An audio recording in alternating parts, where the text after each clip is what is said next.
দেশের অন্যতম বৃহৎ online travel service platform flight expert হঠাৎ করেই কার্যক্রম গুটিয়ে নিয়েছে। এতে চরম অনিশ্চয়তায় পড়েছেন শত শত গ্রাহক ও ট্রাভেল এজেন্সি।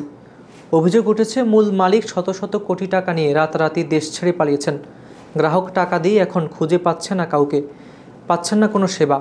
দীর্ঘদিনের আস্থার জায়গা ছিল যে প্ল্যাটফর্ম, সেটির এমন গায়েব হয়ে যাওয়া ঘিরে তৈরি হয়েছে ব্যাপক ক্ষোভ ও আতঙ্ক।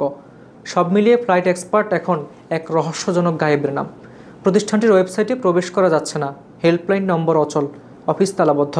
সাধারণ গ্রাহক থেকে শুরু করে শতাধিক ট্রাভেল এজেন্সি সবাই অজানা শঙ্কায়। অনেকে অভিযোগ করেছেন লাখ লাখ টাকা জমা দিয়েও পাচ্ছেন না টিকিট, রিফান্ড বা কোনো সহায়তা।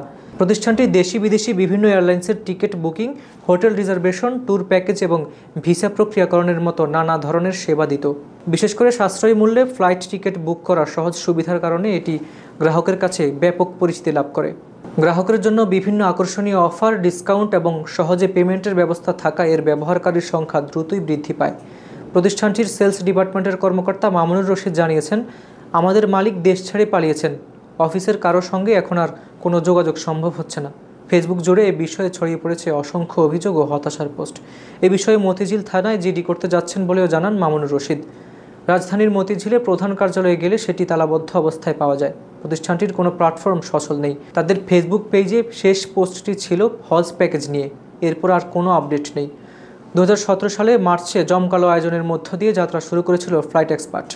দেশি বিদেশি flight ticket booking, hotel reservation, tour package ও ভিসা প্রসেসিংয়ের মতো সেবার মাধ্যমে দ্রুতই গ্রাহকের আস্থা অর্জন করে তারা।